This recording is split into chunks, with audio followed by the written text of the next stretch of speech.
Corporate accounting के पहले chapter valuation of goodwill की 4th क्लास स्टार्ट करने जा रहे हैं, जिसमें हम एक न्यूमेरिकल प्रॉब्लम जो आपको स्क्रीन पर नज़र आ रही है एक तरफ और दूसरी तरफ उसका सॉल्यूशन लाइव करने जा रहे हैं। कोशिश करेंगे कि आपको ब्लैक बोर्ड और क्लासरूम से भी ज़्यादा समझ आए। Mister Aditya Kumar started business on 1st April 2011. On 1st March 2016, he decided to sell the business to a partnership firm. From the following information, calculate future maintainable profits for the purpose of goodwill. तो इतना पढ़ने के बाद हमें ये समझ आया है कि एक न्यूमेरिकल प्रॉब्लम है जिसमें हमें फ्यूचर मेंटेनेबल प्रॉफिट्स निकालने हैं और फ्यूचर मेंटेनेबल प्रॉफिट्स जो है वो आगे गुडविल निकालने के काम में आते हैं। जो सामने दिखाई दे रहा है 5 सालों के प्रॉफिट्स दिखाई दे रहे हैं, 2011-12, 12-13, 13-14, 14-15, 15-16, 5 सालों के प्रॉफिट्स दिए होते हैं। तो इन 5 सालों के प्रॉफिट्स का अगर हम एवरेज कर लेते हैं तो वो एवरेज प्रॉफिट होते हैं, फ्यूचर मेंटेनेबल प्रॉफिट्स होते हैं।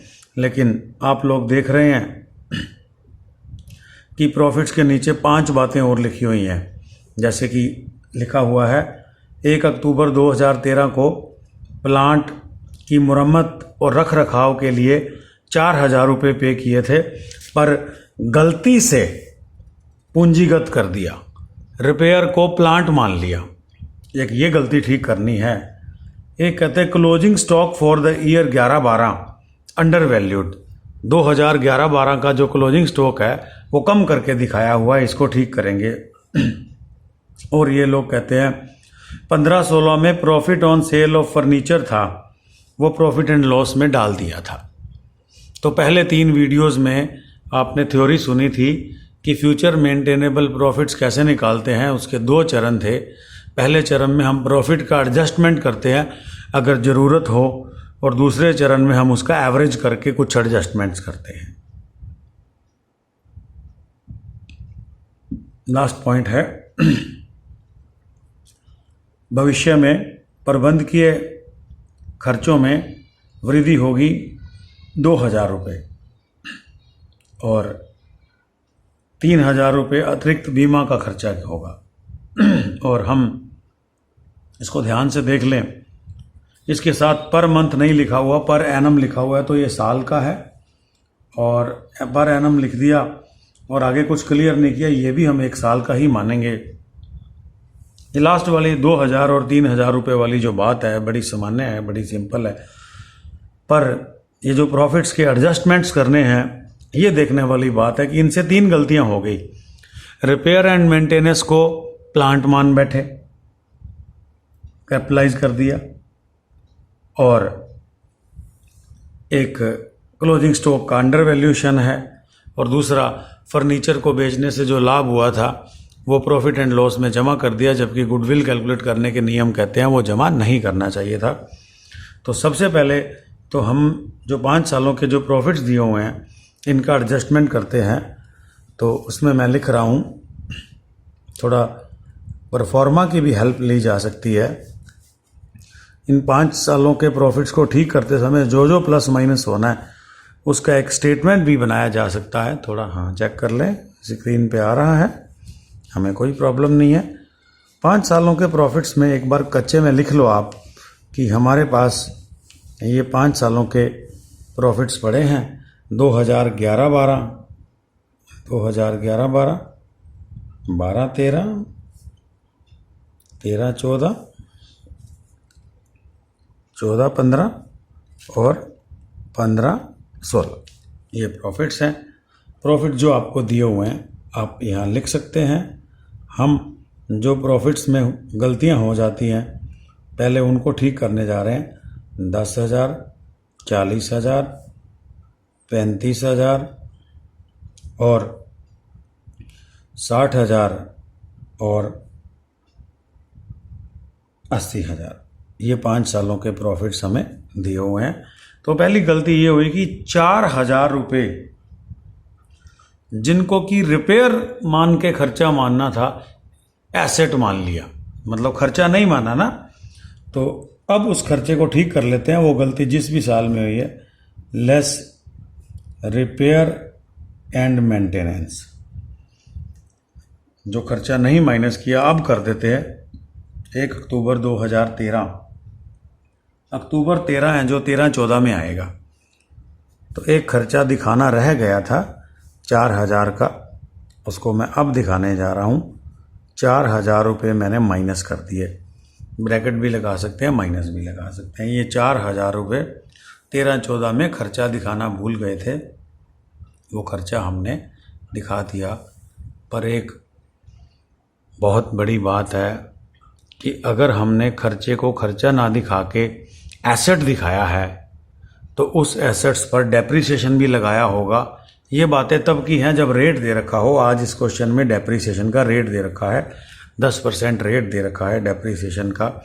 तो अगर उसको एसेट दिखाया होगा, उस पर डेप्रिसिएशन भी लगाया होगा, तो उस डेप्रिसिएशन को हमने ऐड करना पड़ेगा, क्योंकि गलती से एसेट दिखा दिया और एसेट पर डेप्रिसिएशन लगाया होगा। तो लेस करेंगे डेप्रिसिएशन, लेस डेप्रिसिएशन करेंगे जो गलती से दिखा दिया, और वो डेप्रिसिएशन का असर तो कई साल जाएगा। जैसे 13-14 के अक्टूबर की बात है। तो ये जो डेप्रिसिएशन है मैं आपको बहुत ज़्यादा डिटेल में कराने जा रहा हूँ। हम चाहते हैं कि इसका एडजस्टमेंट परफॉर्मा में भी हो जाए। डेप्रिसिएशन जो है वो 2013-14 का अलग से बनेगा। 2013-14 का डेप्रिसिएशन देखें तो वो आइटम थी 4,000 की।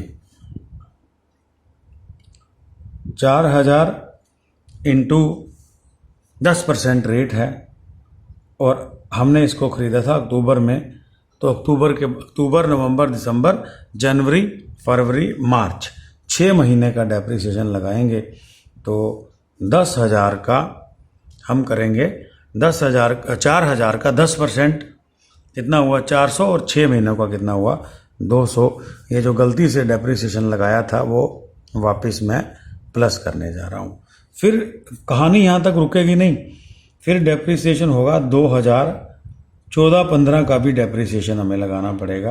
वो पूरे साल का लगेगा। जैसे 4,000 पर 200 लग गया, रिटर्न डाउन वैल्यू मेथड लिखा हुआ है, तो 4,000 में से 200 गए तो कितने हो गए, 3,800 रह गए। और इसका अगर हम 10% लगाएंगे, 3,800 का 10% करेंगे तो ये हो जाएगा 380।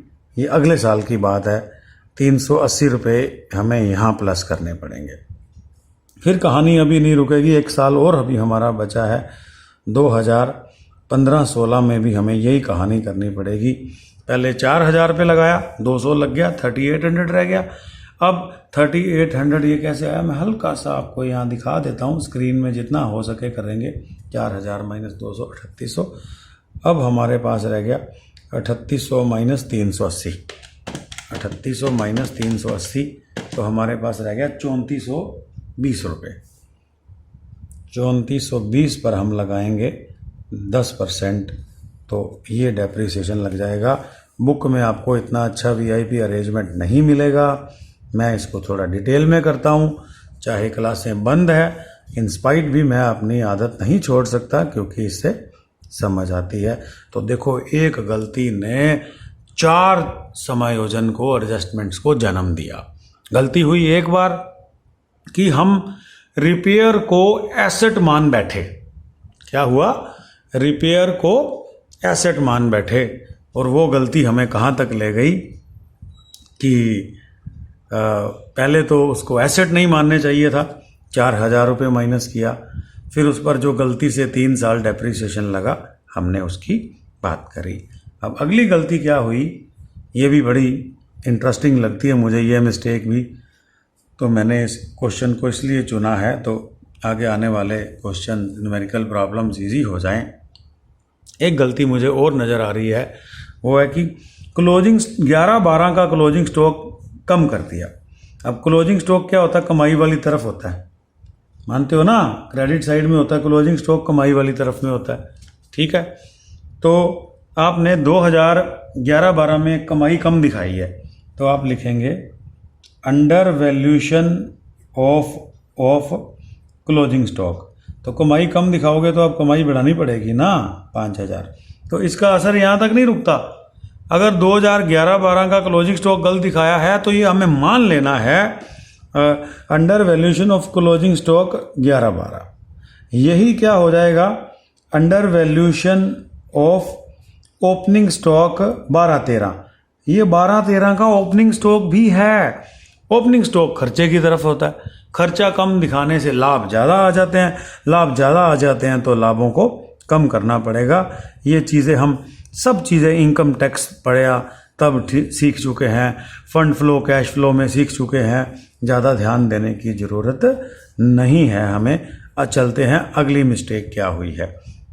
अगली मिस्टेक ये हुई है कि 2015-16 में फर्नीचर को बेचा था और उसका लाभ प्रॉफिट, अभी पूरी बात करता हूँ, profit on sale of furniture 2015-16 में हमने फर्नीचर बेचा था, तो गुडविल निकालने के लिए फर्नीचर के लाभ को लाभ नहीं मानते, माइनस करना पड़ेगा। 15-16 में हम 10,000 रुपये माइनस करेंगे। ये हमारी सारी गलतियां ठीक हो चुकी हैं। अब हम गुडविल वैल्यूएशन के लिए ठीक हुए प्रॉफिट्स हमारे पास आ चुके हैं। बहुत प्रयास किया जा रहा है कि ब्लैक बोर्ड से भी अच्छा एक्सपीरियंस आएगा ना, क्यों ना आएगा।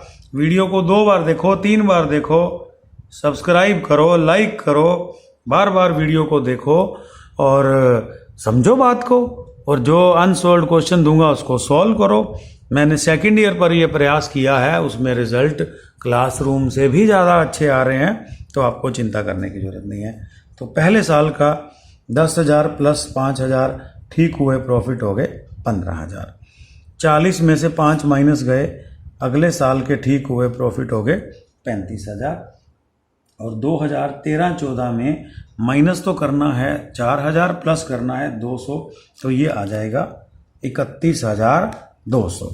14-15 में हमें सिर्फ प्लस करना है 60,380। और 15-16 में एक प्लस करना है, एक माइनस करना है 70,342। जब अलग अलग कमियां अलग अलग सालों में दूर कर रहे तो अगला स्टेप होता है एवरेज प्रॉफिट्स। तो कॉमर्स वाले स्टूडेंट एवरेज करने के तो मास्टरमाइंड है। जैसा कि पहले 3 वीडियोस में बताया था, गुडविल के फार्मूले में कुछ भी नहीं है। प्रॉफिट्स का एडजस्टमेंट करना बहुत इंपॉर्टेंट है, कैपिटल एम्प्लॉयड निकालना बहुत इम्पोर्टेंट है। प्लस 60,380 प्लस 70,300, 5 सालों के प्रॉफिट्स को प्लस करके अगर हम 5 से डिवाइड कर देते हैं तो हमारे पास एवरेज प्रॉफिट्स आ जाते हैं। और एवरेज 42,384। 42,384। 42,384 के बाद 5वें पॉइंट की बात करेंगे।